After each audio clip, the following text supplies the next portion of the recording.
Hello बच्चों, मैं आज आपको पढ़ाने वाला हूँ बहुपद का पूरा पाठ एक ही पीरियड में, एक ही टाइम में। और मैं लेकर आप लोगों के लिए आया हूँ 16 दिन में कक्षा 10वीं के CGBSC के लिए पूरे 16 जितने भी पाठ है उसको उतने दिन में कंप्लीट करूँगा। तो सबसे पहले आज हम देखते हैं बहुपद। तो बहुपद में होता क्या है, पहले पढ़ चुके हो, ये रिवाइज है तो थोड़ा अपन फास्ट चलेंगे। तो जैसे कोई भी पद जो होता है वो बहुपद कहलाता है जिसके सभी पदों में चर का जो घात है वो पूर्ण धनात्मक संख्या हो, मतलब उसका घात जो है पूरा का पूरा धनात्मक संख्या हो। ये ऑब्जेक्टिव टाइप में आते हैं कि आपको दे दिया जाएगा और कौन सा संख्या बहुपद है उसको तुमको बताना होगा।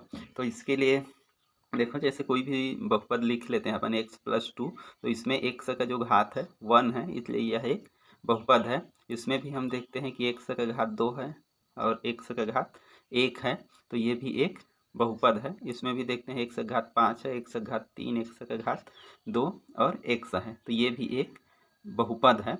और इस प्रकार से यदि कोई बहुपद ऐसा करके हो कि उसका घात x का घात ऋण 2 हो या जो भी हो, माइनस में हो, 2 हो, तो ये इस प्रकार का जो बहुपद होगा, मतलब इस प्रकार का जो व्यंजक होगा वो बहुपद नहीं होगा। इसी प्रकार से 2 अपान जैसे x हुआ, जिसमें भी इस टाइप का रहेगा तो इसका वास्तव में मतलब होता है हमारा 2x⁻⁻1, तो इसलिए भी यह एक बहुपद नहीं होगा। तो सिंपल सा आपको जानना है कि कोई भी संख्या यदि जिसका भी घात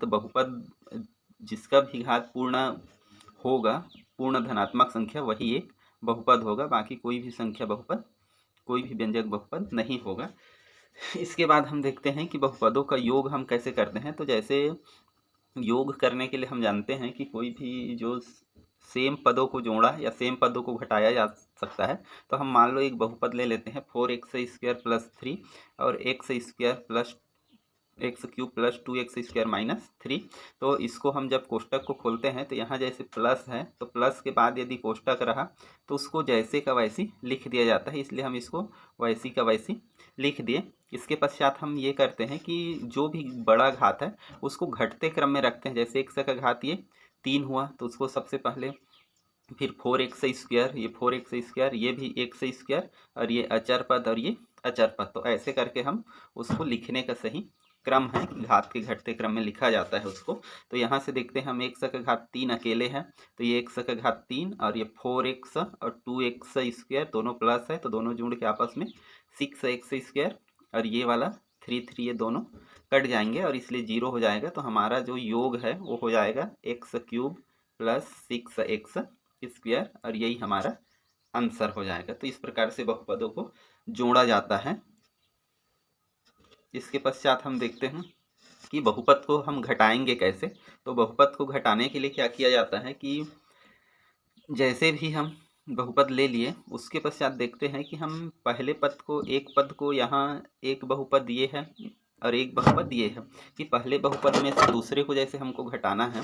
तो इसके लिए क्या करेंगे कि जो जब घटाएंगे तो पहला बहुपद तो सामने है तो उसको पूरा लिख देंगे, लेकिन दूसरा बहुपद हम देख रहे हैं कि इसके सामने में अब माइनस का चिन्ह है। तो माइनस का चिन्ह के लिए आपको ध्यान रखना है कि इस माइनस का इसमें अंदर में गुणा करेंगे। गुणा करने के बाद ही इसको खोला जाएगा। तो ये माइनस है, ये प्लस, तो इसलिए ये माइनस, ये माइनस प्लस, तो ये भी माइनस और ये प्लस तो ये भी माइनस। और इस प्रकार से तुमको दूसरे पद में क्या करना है, इसका कोष्टक खोलना है। कोष्टक खोलने के बाद हम तीसरे पद में फिर से जैसे चाहे जोड़ हो, घटाव हो या गुणा हो, उनके पदों को हमेशा उसके घटते क्रम में ही रखेंगे। जैसे यहाँ पर x का घात 2 वाले पहले, फिर उसके बाद x वाले और उसके बाद ये वाले, क्योंकि जो सेम पद होते हैं वही आपस में जुड़ेगा या वही आपस में घटेगा। तो ये x² वाला है, ये x वाला है और ये अचर पद है। अब इसमें हम देखते हैं कि क्योंकि 3x और ये x² और x², तो ये घटेगा और 3 में से 2 गया तो ये 1 गया, तो ये 2x²। और इसमें हम देखते हैं, इसके लिए मैं चिन्ह परिपाटी का अलग से वीडियो बनाया हूँ कि यहाँ पर ये प्लस है और ये वाला माइनस है। तो जब एक प्लस और एक माइनस होता है तो हमेशा घटता है, लेकिन उसका चिन्ह जो होता है वो बड़े वाला का आता है। तो यहाँ पर जैसे हम देख रहे हैं कि 3 बड़ा है और इसका ऋण चिन्ह है, इसलिए यहाँ पर आएगा ऋण और उसके बाद हम इसको 3 में से इतना ही घटाएंगे और ये 1 1 सा, तो 1 को नहीं लिखते हैं, ये जानते हो। और ये वैसे यहाँ पर भी चिन्ह परिपाटी कि जब दो संख्याएं आपस में माइनस हो तो दोनों आपस में जुड़ते हैं, लेकिन उन दोनों का चिन्ह क्योंकि ऋण है तो इसलिए यहाँ पर ऋण आता है। और इस प्रकार से देखते हैं हम कि 2x² माइनस x, ये इसका क्या हो जाएगा, आंसर। तो इस प्रकार से ये हम इसको जोड़ना कर देते हैं कि मतलब इसको घटाना, कि कैसे हम इसको घटा सकते हैं। इसके बाद हम और देखेंगे कि कैसे हम उसका बहुपदों का गुणा करते हैं। तो बहुपदों का गुणा करने के लिए हम गुणा करने का भी जैसे संख्याओं का गुणा करते हैं, हम मान लो दो पद लेते हैं, इसमें दो पद हैं, ये x² + 2x और x² - x - 2, मतलब थोड़ा सा बड़ा पद तुमको हो सकता है पेपर में इससे छोटा भी पद मिल जाए, दो पद का या एक पद का। तो इसमें हम देखते हैं कि जो पहला बहुपद होता है उसके पहला पद का गुणा हम दूसरे बहुपद से करते हैं और फिर इसके दूसरे पद को चिन्ह समेत लिखते हैं। जैसे यहाँ +2 है तो यहाँ पर +2 लिखें। यदि यहाँ पर माइनस रहता या जो भी रहता तो उसको चिन्ह समेत लिखना है तुमको। फिर उसके बाद दूसरे कोष्टक को या जो बहुपद है दूसरे बहुपद को जैसे का वैसी फिर से लिख देना है। अब इसके बाद हमको पहले पद का गुणा दोनों में जो कोष्टक है उसके दोनों पद या दो पद या तीन पद जितना भी रहेगा उसमें करते हैं। तो जैसे x का गुणा पहले x का वर्ग में तो x4, x⁴, x का वर्ग का गुणा x में तो x⁻3, क्योंकि इसके पहले माइनस है तो माइनस। फिर यहाँ पर देखते हैं ये माइनस ये प्लस, तो यहाँ पर ये माइनस और फिर ये x का वर्ग और ये 2 तो 2x²। इसी प्रकार से इसको हम देखते हैं 2x² और ये 2x और x², तो ये 2 और x³ इसी प्रकार से ये माइनस ये प्लस, तो -2 और x और x का स्क्वायर, ये प्लस और ये माइनस, तो ये हो जाएगा माइनस और 2 दूने 4, तो ये 4x। इसके बाद ये लगभग लाइन से ही है, लेकिन यहाँ पर x⁻4 x⁻3 जो आगे पीछे है तो उसको हम घटते क्रम में सही से लिख लेंगे, तो सभी जो समान पद है वो एक साथ आ जाएंगे। और इसके बाद देखते हैं हम x⁻4 अकेले हैं तो x⁻4 लिख दिए। इसके बाद फिर से ये -x³ + 2x³, तो इसमें क्या करते हैं हम देखते हैं कि यहाँ पर बड़ा वाला 2 प्लस है इसलिए यहाँ पर चिन्ह आ गया प्लस तुम्हारा। उसके बाद 2 में से 1 गया तो 1x²। इसके बाद इसमें दोनों में देखते हैं ये दोनों क्योंकि माइनस है तो दोनों माइनस रहता है तो उनका चिन्ह जो होता है वो माइनस आता है, और दोनों चिन्ह का दोनों माइनस है इसलिए आपस में जुड़ जाएंगे और 2 2 4। इसी प्रकार से ये अकेले ही है -4x, तो इसको ऐसा करके लिख देते हैं और ये तुम्हारा आंसर हो जाता है कि इतना। तो इस प्रकार से हम देखें कि गुणा ऐसे करके किया जाता है कि गुणा करने के लिए हम पहले पद को हम लिखेंगे जैसा भी जो भी बहुपद है और उसको दोनों पदों को हम गुणा करके कंप्लीट कर देते हैं। फिर अगला हम देखते हैं कि बहुपदों का हम भाग कैसे कर सकते हैं। तो हमारे पास मान लीजिए कि एक बहुपद है 5x और ऐसे करके, तो इसको मैं बताऊंगा कि मतलब कैसे ये अलग रूप में है। ये इसका मानक रूप नहीं है कि इसमें बहुपद जो है पहले x⁻2 है, फिर अचर पद है, फिर 2 है, फिर इसका घात 3 है, फिर इसमें इतने का भाग दिया जाता है। तो यहाँ पर कोई भी बहुपद यदि ऐसा दिया हो तो सबसे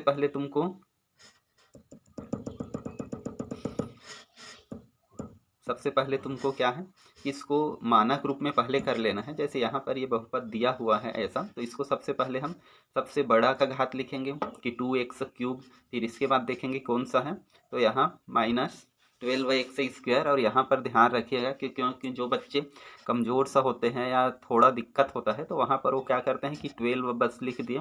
तो वहाँ इसको कोई भी संख्या को उसका जगह जब अब हम दूसरी जगह करते हैं तो उसके सामने में जो चिन्ह होता है उसके समेत तुमको करना है। जैसे यहाँ पर माइनस है तो माइनस के साथ -12x। इसके बाद 5 है तो 5 के आगे कुछ नहीं लिखा है, मतलब ये कितना है +5, तो यहाँ पर +5 और ये 11 है तो यहाँ पर -11। इसके बाद हम इसको जो है जैसा है वो भाग दे देते हैं। कि भाग देने के लिए क्या करते हैं कि जैसे हम संख्याओं को सिंपल सा भाग देते हैं हम वही तरीका ही अपनाते हैं। अब हम भाग को इस प्रकार से लिख लेंगे, जिससे भाग देना होता है उसको यहाँ पर लिखते हैं और जिसमें भाग देते हैं उसको यहाँ पर और इसके पश्चात जो भी भाग आते जाता है, भागफल आता है, उसको यहाँ पर। तो इसके लिए आपको जानना है कि हमको यहाँ पर भागफल आएगा कैसे। तो इसके लिए इसका सबसे मेन ये है, ये मानक रूप में लिखा हो। इसका मतलब जो बड़ा घात है पहले, फिर छोटा, इस प्रकार से। तो जैसे इसमें लिखा है घात 3, घात 2 और उसके बाद 1 और उसके बाद यहाँ शून्य है, समझ जाओ, अचर पद। तो यहाँ पर क्या करते हैं कि सबसे पहले हमको पहला पद भाग के लिए, तो इसका भाज्य का हम पहला पद लेते हैं 2x³ और उसमें जो भाजक है उसका हम भाग देते हैं कि ये इसका भाग दिए। इसके बाद तो इसको भाग देंगे तो x और ये 3 है उसमें से 1 कट जाएगा, तो ये 2 का 2 और x²। तो हमारे पास बच गया 2x²। तो इस 2x² को हम क्या करेंगे, यहाँ पर लिख देंगे। तो ये वही है 2x²। अब यहाँ तो आ गया। इसके बाद हम नीचे क्या आएगा, तो इसी 2x² में क्या करते हैं हम, फिर ये जो भाजक होता है उसका हम गुणा कर देते हैं। कि भाजक का गुणा किया जाता है, कि भाजक का गुणा जैसे ये 2x² हुआ, इसमें हम कर देंगे x - 5 का गुणा। तो 2x² का गुणा हो जाएगा 2 का 2 और x और इसका हो जाएगा x³ और इसका 2 माइनस और ये प्लस। तो यहाँ पर आ जाएगा चिन्ह तुम्हारा माइनस, क्योंकि एक प्लस और एक माइनस चिन्ह का गुणा होता है तो माइनस आता है। इसके बाद 5 दूनी 10 और x का वर्ग, तो ये x का वर्ग। अब इसको जैसे का वैसा यहाँ पर नीचे में लिख दिया जाता है। लेकिन यहाँ पर एक चीज़ का ध्यान रखा जाता है कि यहाँ जो चीज़ हो, जैसे x का घात 3 है तो उसको x का घात 3 वाले के नीचे लिखा जाएगा। x का घात 2 है तो उसको x का घात 2 वाले के नीचे लिखा जाएगा, जैसे यहाँ पर लिखा गया। अब इसके बाद इसको लिखने के बाद क्या करते हैं, इसका चिन्ह लगाया जाता है कि वास्तव में इसको हमको घटाना होता है ऊपर से नीचे। तो जैसे हम संख्या रहता है तो सिंपल से यहाँ ऋण चिन्ह लिखते हैं और उसको घटा देते हैं। लेकिन यहाँ पर क्या होता है कि यहाँ पर एक से अधिक पद है, कि एक पद ये हुआ, एक पद ये हुआ। तो यहाँ हमको ये है कि जैसे ऋण करते हैं तो इसका मतलब ये है कि जो वो पद है यदि धनात्मक है तो उसको ऋणात्मक करते हैं, और ऋणात्मक है तो उसको धनात्मक किया जाता है। तो ये जैसे धनात्मक पद है इसलिए ऋण हुआ, और ये ऋणात्मक पद है इसलिए धन हुआ। और इसके पश्चात हम देखते हैं कि ये दोनों सेम हैं तो ये दोनों कट जाएंगे। इसके बाद इन दोनों में देखते हैं तो इन दोनों में वही चिन्ह परिपाटी तुमको अच्छे से पता होना चाहिए कि दो संख्या है, एक धनात्मक हो गया। अब इसके इस चिन्ह को ध्यान नहीं देना है, हमको ये दूसरा वाला चिन्ह को ही देखना है कि ये प्लस है और ये माइनस है। तो एक प्लस एक माइनस है तो घटेगा, लेकिन हमको यहाँ पर ये चीज़ का ध्यान रखना होगा कि बड़ा वाला माइनस है तो इसलिए यहाँ पर चिन्ह आ जाएगा तुम्हारा माइनस। फिर बड़े वाले में से छोटा वाला घटता है हमेशा, तो 2x²। इसके बाद जो भी आगे बहुपद होता है जैसे ये सारे, तो उसको हमको सबको उतार देना है यहाँ नीचे इस प्रकार से। इसके बाद एक क्रम ये पूरा हो गया, एक चक्र पूरा हो गया समझ लीजिए। इसके बाद सेम दूसरा चीज़ अपन करते हैं कि दूसरा क्रम भी हम बिल्कुल वही करेंगे कि हमको हमारे पास ये अभी पद मिल गए, ये समझ जाओ हमारा अब भाज्य है और हमारा जो भाजक है वही है x - 5 ही। तो यहाँ से हम फिर से वही प्रक्रिया अपनाते हैं कि इसका जो पहला पद है -2x², तो अब -2x² लेते हैं और उसमें फिर से हम x का भाग देते हैं। तो यहाँ पर देखते हैं हम कि x और एक x कटेगा तो यहाँ पर माइनस आ जाएगा और 2 और x² में से बचेगा हमारा x, और इसमें फिर से हम किसका गुणा कर देंगे, x - 5 का। तो इसमें गुणा होगा तो माइनस और ये प्लस, तो ये हो गया माइनस और ये x और x 2x² और ये -2x और माइनस, तो ये हो जाएगा प्लस और 2 पंचे 10 और ये x। तो इस प्रकार से इसका मान हो जाएगा -2x² प्लस 10x। और हम इसको यहाँ पर इसके जस्ट नीचे ये लिख देंगे इसको।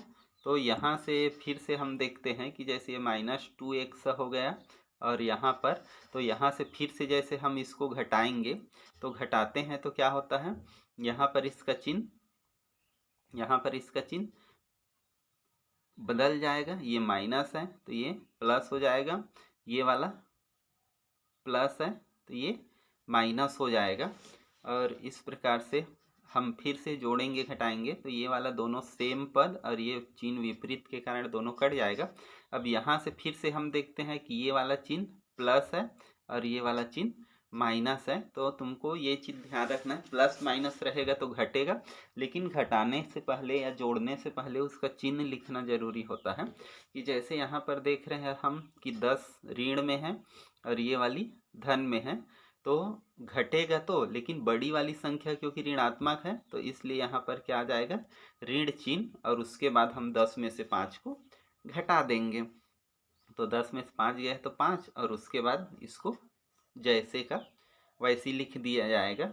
फिर उसके बाद हम लोग क्या करते हैं, फिर से वही प्रक्रिया अपनाते हैं कि अगले पद में भी हमको प्रक्रिया वही ही करना है। ये दूसरा चक्र पूरा हुआ, और जो आया था कि हमारा ये आया था कि पहले चक्र के बाद दूसरे चक्र में -2x, तो यहाँ पर एक चीज़ का आपको ध्यान रखना है कि जैसे यहाँ पर हम जो लोग जब लिखेंगे तो ये -2 लिखना है। यदि वो प्लस में आता, मान लो +2x है, तो वहाँ पर प्लस नहीं रहता, लेकिन यहाँ पर लिखते समय वहाँ पर क्या लिख देते हम, यहाँ पर +2x, लेकिन यहाँ पर चूंकि माइनस आया है तो -2x ही लिखना है।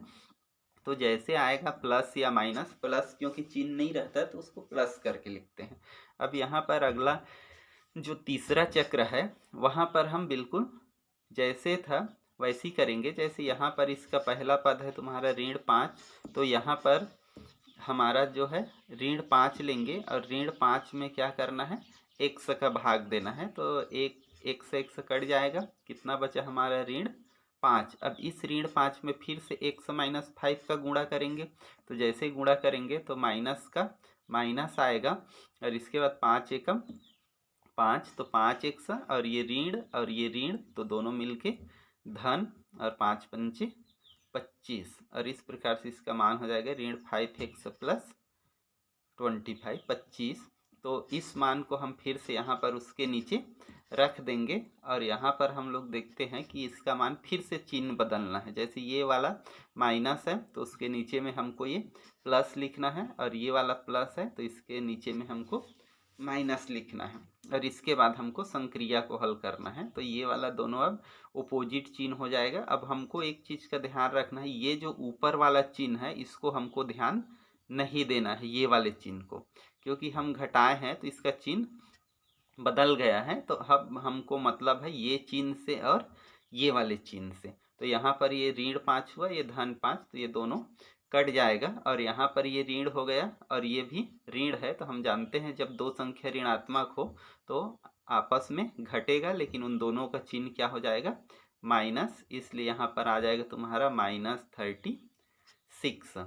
और इस प्रकार से ये सवाल, और यहाँ पर क्योंकि हम जब किए थे तो यहाँ पर ये संख्या आया था ऋण 5, तो इसी ऋण 5 को हम यहाँ पर भी भाग में भी लिखेंगे, ये ऋण 5, इस प्रकार से ये यहाँ पर ऋण 5, तो ये हमारा पूरा हो जाएगा भागफल। और इसको आखिरी में हम लोग एक बार फिर से लिख देंगे कि हमारा भागफल जो है इतना आया कि 2x² -2x -5, और हमारा शेष फल रहा -36।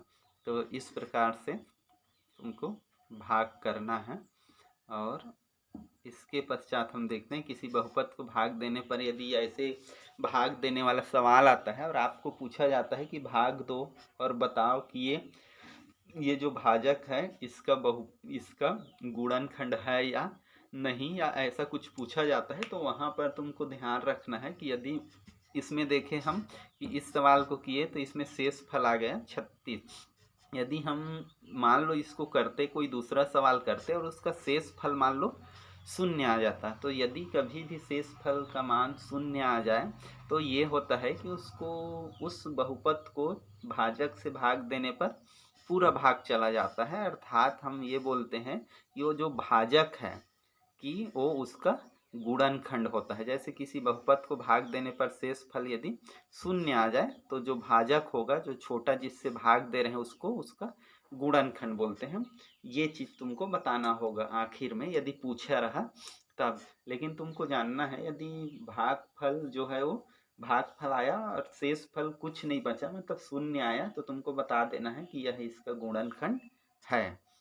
और इसके लिए हम ये भी उपयोग करते हैं कि इसमें ये चीज़ तुमको जानना है कि भाज्य बराबर होता है, यदि हम भाजक और भागफल का गुणा करें और शेष फल को उसमें जोड़ दें तो फिर से वापस किसके बराबर आ जाता है, भागफल के बराबर। तो इस प्रकार से हम देखते हैं कि मतलब जैसा हो, तो यदि ज़रूरत पड़े तो इस सूत्र का भी उपयोग करते हैं। अब आगे हम देखते हैं शेषफल प्रमेय कि शेषफल प्रमेय होता क्या है। तो शेषफल प्रमेय ये बोलता है कि किसी भी बहुपद को यदि मान लो कोई बहुपद एफ एक्स है, उसको एक पद है वो भी बहुपद ही होगा, स्वाभाविक रूप से एक्स माइनस ए से भाग दिया जाए तो जो एफ ए होगा, अर्थात जहाँ पर एक्स है वहाँ पर ये संख्या का मान रख देंगे, जहाँ जो ए है वो एक अचर होता है, ये एक अचर होगा, कोई भी संख्या होगा या जो भी चीज़ होगा, धनात्मक भी हो सकता है और ऋणात्मक भी हो सकता है। इसी प्रकार से इसी प्रकार से शेषफल प्रमेय के थोड़ा सा विपरीत गुणनखंड प्रमेय होता है। गुणनखंड प्रमेय यदि बहुलक जैसे एफ एक बहुपद जैसे है उसको इससे भाग देंगे और भाग देने पर यदि शेषफल शून्य आ जाए, वही चीज़ है यहाँ पर क्या हो रहा था, यहाँ पर भी था। यहाँ पर हमको शेषफल प्रमेय से मेन चीज़ हमको शेषफल प्रमेय से शेषफल निकाला जाता है अधिकतर, और इसमें ये होगा कि गुणनखंड प्रमेय में शेषफल यदि शून्य होगा वही चीज़ है, तो ये एक से जो माइनस ए है जिससे हम भाग दे रहे थे तो वो इसका गुणनखंड होगा। तो तुमको जो ऊपर बताया बिल्कुल सेम वही चीज़ है कि जैसे कोई भी चीज़ को बहुपद को भाग देते हैं तो उसका यदि शेषफल शून्य आया, मतलब वो जो छोटा बहुपद या छोटा पद जिससे हम भाग दे रहे थे वो उसका गुणनखंड कहलाएगा या गुणनखंड है ऐसा बोला जाता है। और इसमें जो ए लिखा हुआ है, जहाँ पर भी ए एक संख्या होगा तो वो जो संख्या होगा वो इस बहुपद का शून्यक कहलाता है, मतलब इसी को वास्तव में उसका शून्यक बोला जाता है। कि तुमको यदि पूछेगा आगे कि क्या है उसका शून्यक, तो आगे तुमको बताया जाएगा कि शून्यक कैसे निकालते हैं। तो उसके लिए है ये मान कि एक्स का मान जो संख्या है एक्स प्लस या माइनस जो लिखा रहता है ऐसे करके इसी से हम शून्यक निकालते हैं कि ये एक्स इक्वल टू ए हुआ तो ये इसका शून्यक होगा ऐसा करके। तो ये तुम्हारा गुणनखंड और ये प्रमेय है। जैसे हम इसको और सवाल के द्वारा ज़्यादा ठीक से जानते हैं कि वास्तव में ये होता क्या है।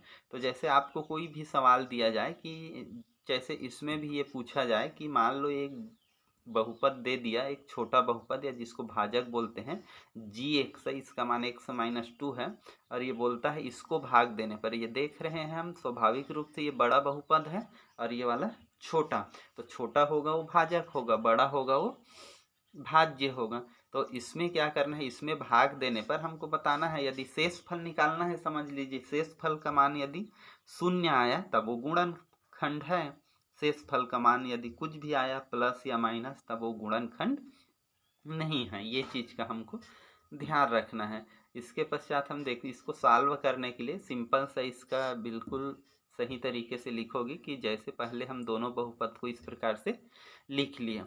अब हम शेषफल प्रमेय से देखते हैं कि शेषफल प्रमेय क्या होता है, जिससे हम भाग देते हैं। जैसे एफ ए वहाँ पर ये ऐसे रहता था, वहाँ पर जब हम देखे थे तो वहाँ पर हम लोग देखे थे प्रमेय में कि ये एक्स माइनस ए था, तो यहाँ से तो वहाँ पर क्या हो रहा था, उसका जो शेषफल है वो एफ ए हो रहा था।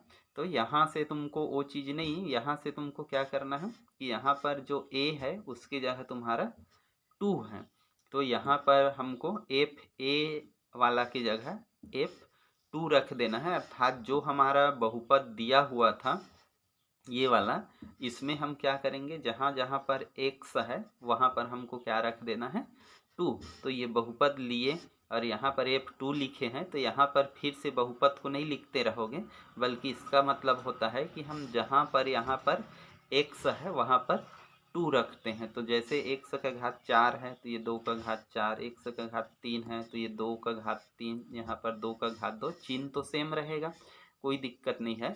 और इसको निकालने के लिए हम एक प्रकार से ऐसा समझ सकते हैं कि जो भी तुमको भाजक दिया रहेगा उसको इक्वल टू 0 करोगे और फिर x का मान निकाल लोगे। तो जैसे x इक्वल टू कितना हुआ 2, तो यहाँ पर x इक्वल टू 2 हुआ, अर्थात इस सवाल में या ऐसे सवाल में तुमको x की जगह पर कितना रखना है 2 रखना है।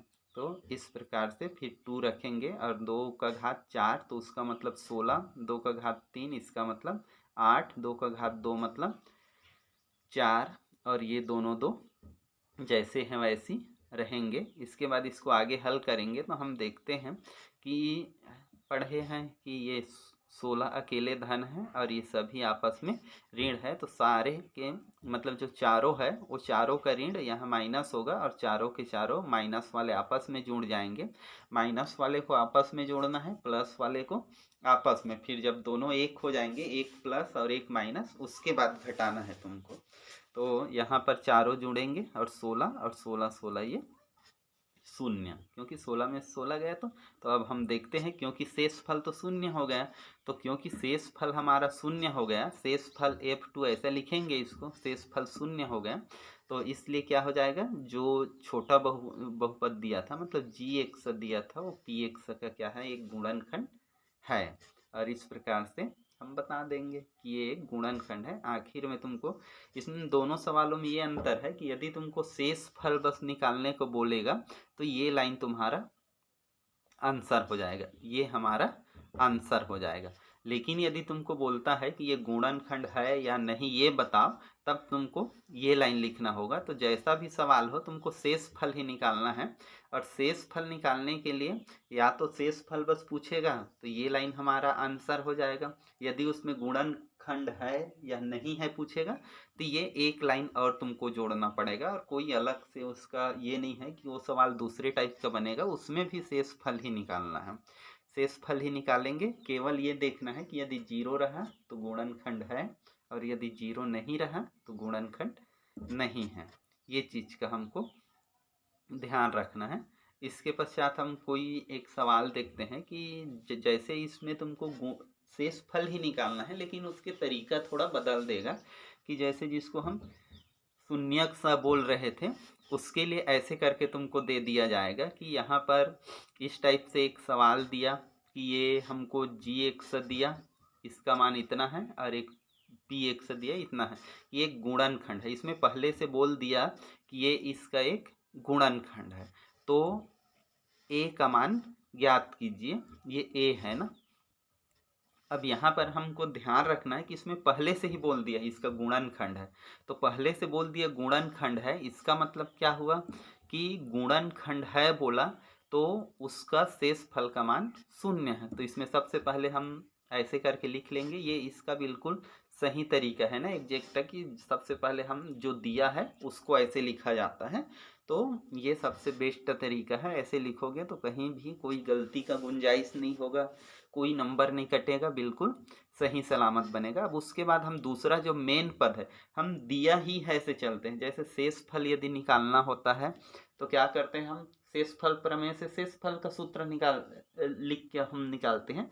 लेकिन यहाँ पर जो चीज़ दे दिया गया है कि ये इसका गुणनखंड है, तो हम क्या करेंगे, इसी गुणनखंड को लिखेंगे कि चूंकि, और इसको जो दिया रहता है उसको चूंकि करके लिखते हैं, और उसके बाद उसके हिसाब से जो है उसको हम इसलिए करके लिखते हैं। तो चूंकि दे दिया कि Gx क्या है, Px का एक गुणनखंड है, तो हम जानते हैं कि इसलिए क्योंकि गुणनखंड रहता है तो शेष फल का मान कितना होगा 0, तो इसका शेष फल -2f-2 क्यों आया, तो उसको यहाँ से ध्यान रखना है कि यहाँ से तुमको निकालना है कि जो भी होगा, जो भाजक होगा उसको इक्वल टू क्या करोगे 0, और वहाँ से फिर x का मान निकालेंगे हम, तो ये 2 इधर आएगा तो ये -2, इसलिए कितना आया -2।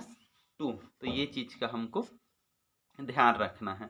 अब इसके पश्चात हम लोग जैसे F2 जहाँ पर भी एक्स है ये वाले में, ये जो भाज्य बहुपद है उसमें हम जहाँ जहाँ पर क्या है एक्स है वहाँ पर -2 रख देंगे। जैसे एक्स घात 2 है तो -2x², और यहाँ पर है तो। और एक बात बिल्कुल याद रखना कि कभी भी यदि कोई भी मान रखते हैं तो वहाँ पर यदि धनात्मक है तो धनात्मक संख्या रहे तब तुम कोष्टक नहीं लगाओ चलेगा, लेकिन तुमको क्या करना है, यदि कोई भी पद ऐसे ऋणात्मक आता है तो कभी भी उसको खाली नहीं रखना है, उसको हमेशा क्या करना है, कोष्टक के अंदर रख के ही उसका मान रखोगे, क्योंकि कोष्टक के अंदर नहीं रखोगे तो वहाँ पर कई सारी गलतियाँ हो जाएगा, प्लस का माइनस, तो इसलिए हमको चिन्ह समेत रखना है। फिर इसका जैसे वर्ग करेंगे -2 का वर्ग तो माइनस का भी वर्ग होगा तो प्लस हो जाएगा, तो 2 दूने 4, और यहाँ पर देखते हैं ये प्लस चिन्ह है और ये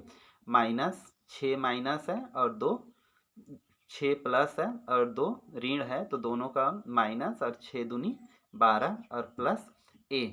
इसके बाद हम देखते हैं कि इन दोनों का भी गुणा हो जाएगा आपस में, कि 4 दूनी 8 और a का तो a ही रहेगा, a को तुमको लिखते जाना है, कुछ नहीं करना है ना।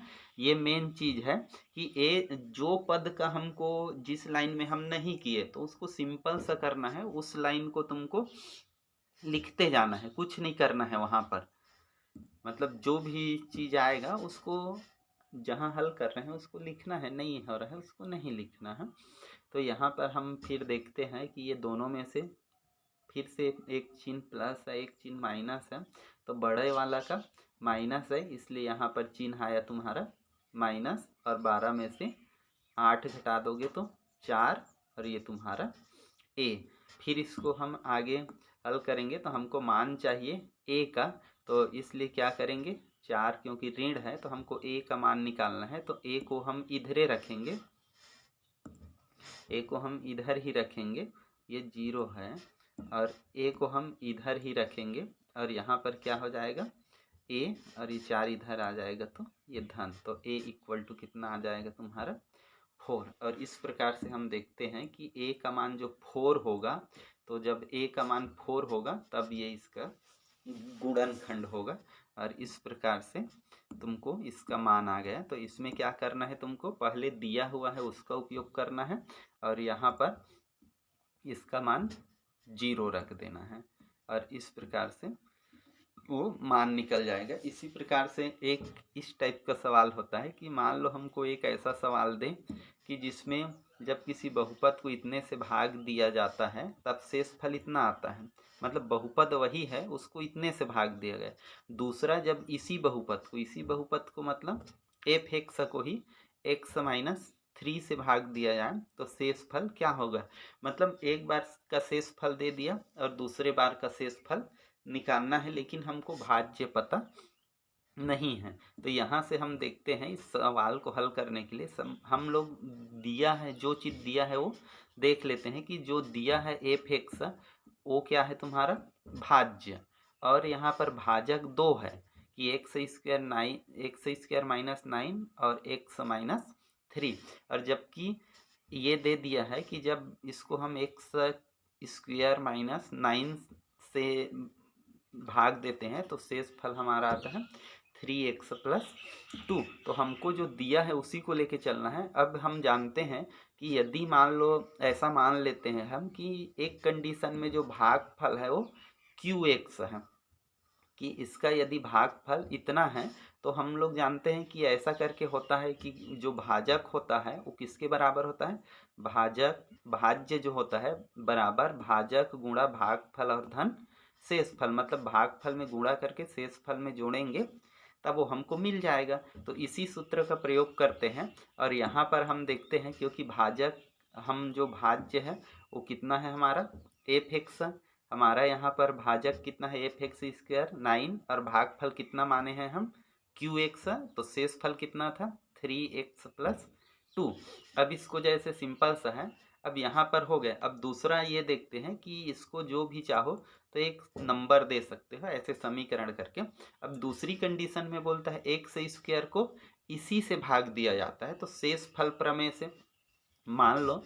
अब दूसरा कंडीशन ये हुआ कि ये अब दूसरा भाजक है, ये पहला भाजक क्या था, एक्स स्क्वायर माइनस 9, दूसरा भाजक तुम्हारा क्या है, एक्स माइनस 3।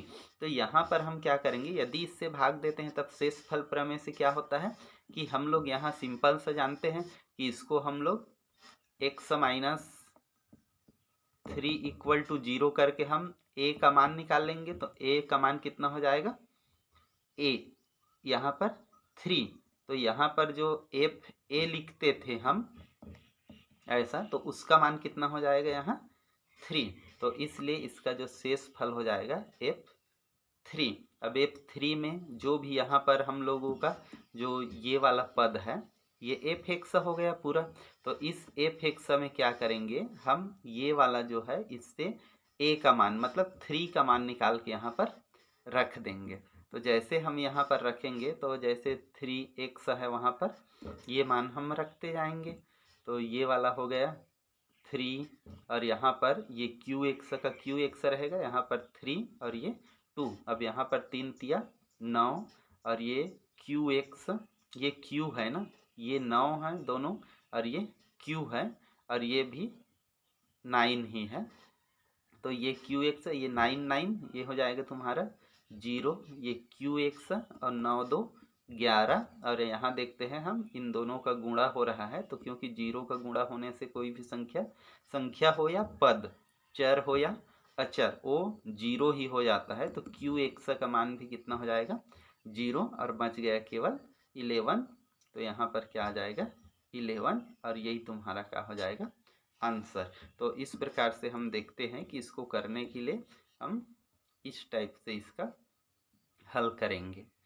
इसके पश्चात और ये इसका जो भी है, अब अगला अपन देखते हैं कि गुणनखंड कैसे निकालते हैं। तो गुणनखंड निकालने के लिए क्या गुणनखंड होता है कि जैसे हम कोई भी संख्या जैसे निकालते थे कि हम लोग निकालते थे कि मतलब जैसे 4 हुआ, 4 को गुणा के रूप में लिखते हैं 2 गुणा 2, तो हम ये बोलते थे कि 2 और 2 आया, या इसमें एक और होता है, एक रहता ही है सारे में, तो हम बोलते हैं कि एक इसका गुणनखंड है या 2 इसका गुणनखंड है। तो इसी प्रकार से क्या करना है हमको कि ये जो बहुपद है इसका गुणनखंड निकालना है। तो ऐसे एक सिंपल पद रहे तो इसमें कॉमन निकालना जरूरी होता है, या तुमको कॉमन निकालने में दिक्कत होता है तो ऐसे उसको छोटे छोटे फॉर्म में लिख लेते हैं कि छोटे छोटे पदों में, जैसे 12 है तो इसको तोड़ के 3 गुणा 4, या चाहो तो इसको 3 गुणा 4 को तुम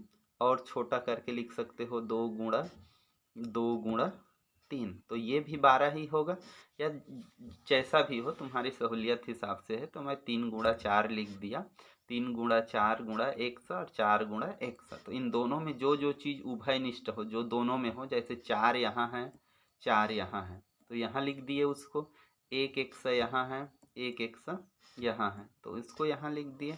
अब जो जो बचा अंदर में उसको ब्रैकेट लगा के यहाँ पर कोष्टक लगाएंगे पहले, और यहाँ पर जो बचा पहले पद में उसको पहले लिखते हैं। तो जैसे यहाँ पर बचा केवल 3, तो ये लिखा गया यहाँ 3, यहाँ पर बचा x, तो यहाँ पर लिखा गया x। और इस प्रकार से ये 4x है, इसको पद को हम जनरली मानक रूप में लिखते हैं कि पहले चर वाला फिर अचर वाला, तो इसको मानक रूप में 4x इंटू x प्लस 3 ऐसे करके कर लेंगे, और ये हमारा आंसर हो जाएगा। यदि 2 नंबर का कोई सवाल आता है गुणनखंड में तो इस टाइप का सवाल आ सकता है। इसके पश्चात हम थोड़ा अलग टाइप का गुणनफल देखते हैं, मध्य पद को बांटने वाला, कि उसको हम कैसे करते हैं। तो मध्य पद को बांटने के लिए ऐसा कोई मान दिया हुआ हो, ये सभी सवाल बहुत सारे सवाल है लेकिन मैं उसको एग्जैक्ट एक लेकर बता रहा हूँ कि कैसे करते हैं। अब यहाँ पर क्या करते हैं कि सबसे पहले इसको मध्य पद को बांटने के लिए सबसे पहले तुमको आगे और पीछे का हम गुणा करते हैं, मतलब जो प्रथम पद है और द्वितीय पद है, और इसमें सभी जो है वो घात 2 के रूप में रहेंगे। मतलब जो भी तुमको बहुपद मिलेगा वो जैसे ax² और प्लस bx और प्लस c, इस रूप में ही सभी बहुपद मिलेगा जिसको तुमको तोड़ना होगा। मतलब पहला पद का घात 2 होगा, दूसरे पद का घात 1 होगा और तीसरे पद का घात c होगा।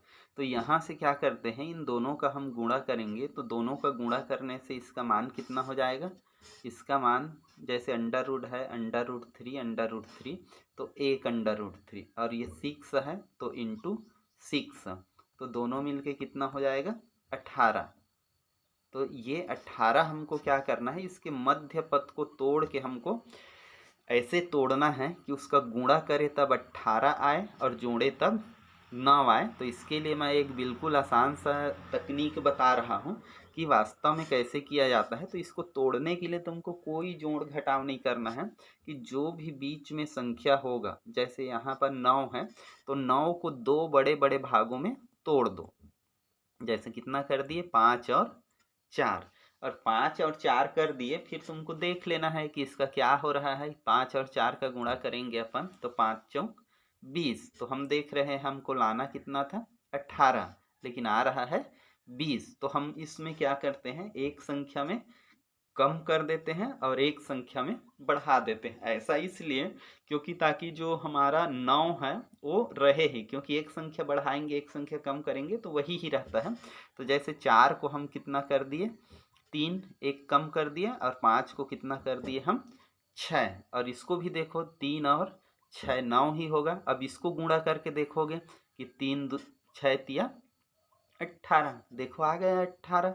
तो ये चीज़ करना है तुमको, कोई जोड़ना घटाना ऐसे नहीं है, सिंपल से लिखेंगे और उसको हमको एक में कम करते जाना है और एक में ज़्यादा करना है, मतलब एक में बढ़ाना है एक में घटाना है और उसका गुणा कर करके देखोगे तो जितनी बड़ी भी संख्या हो जितने लाइन हो वो आ जाएगा। इतना तक कि यदि 0 आए तो एक संख्या में घटाते जाना है 0, फिर 0 से वो बढ़ते जाएगा और एक संख्या कंटिन्यू बढ़ते जाएगा। तो एक को प्लस करना पड़ेगा एक को माइनस बस करना पड़ेगा, इसमें दोनों को प्लस ही करेंगे तब 9 आ जाएगा। ऐसे सिचुएशन जो ज़्यादा दूर तक जाएगा या बड़ा हो जाएगा तो उसमें एक संख्या में से दूसरे को घटाना पड़ेगा। तो यहाँ पर वही चीज़ किया गया कि 3 और ये 6। तो इस प्रकार से हम देखते हैं कि ये 3 और 6 में टूट गया।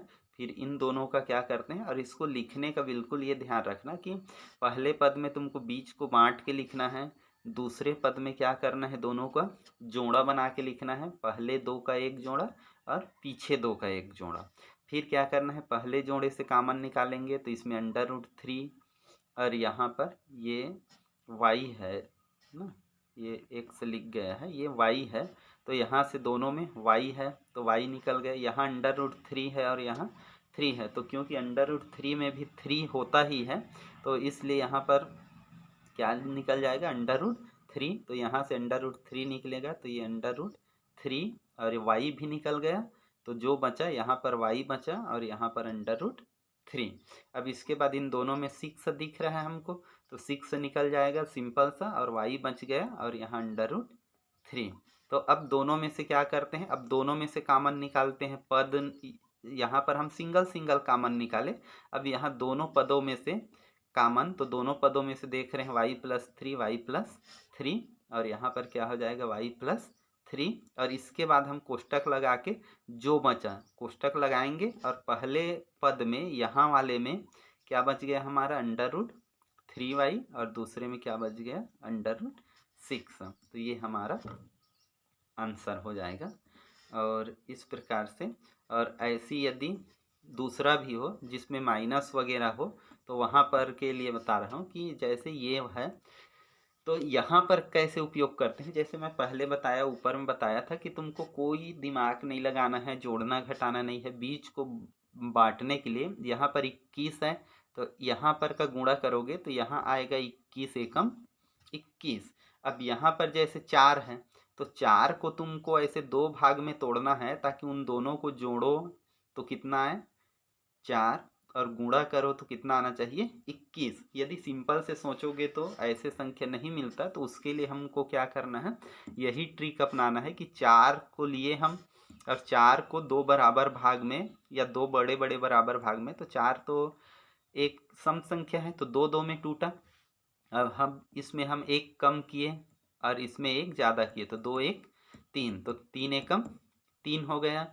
फिर से हम देखेंगे तो नहीं आया, तो फिर से इसको कम करोगे तो ये कितना हो जाएगा 0 और ये 4। ऐसा इसलिए करते हैं ताकि 4 कांस्टेंट रूप से बना रहे, 4 आते रहे। अब यहाँ से देखेंगे फिर इसमें अब कम करेंगे तो ये बढ़ते जाएगा और ये भी बढ़ेगा, तो 0 के बाद उल्टा होगा, ये हो जाएगा तुम्हारा 1, ये हो जाएगा 5। तो 5 एकम 5 नहीं आया, फिर से देखेंगे ये 2 हो जाएगा, ये 6, 6 दूनी 12, थोड़ा सा बढ़ा मतलब सही दिशा में है। फिर इसके बाद करेंगे ये हो जाएगा तुम्हारा 3 और ये हो जाएगा 7। अब 7 तिया 21। अब ये तो आ गया ना, 21 आ गया, लेकिन अब हमको ये चीज का ध्यान रखना है कि 21 आ गया तो इन दोनों को मिल के हमको कितना बनाना है, कितना बनाना है हमको, ऋण 21 मतलब ऋण 4 बनाना है। तो ऋण 4 बनाने के लिए क्या करेंगे कि हमारे पास 3 हुआ और 7 हुआ, 3 और 7 हुआ, तो 3 और 7 को ऋण 4 बनाने के लिए तुमको यहाँ पर एक चीज का ध्यान रखना पड़ेगा कि हम किसको ऋण करें, क्योंकि हमको लाना कितना है, ऋण 4। तो ऋण 4 लाने के लिए क्या करेंगे, हम 3 को ऋण करेंगे, तब 7 बड़ा है तब धन 4 हो जाएगा, इसलिए हम क्या करेंगे 7 को क्या करेंगे ऋण और 3 को क्या करेंगे धन। तो यहाँ पर तुमको ध्यान रखना है कि किसको धन करना है और किसको ऋण करना है।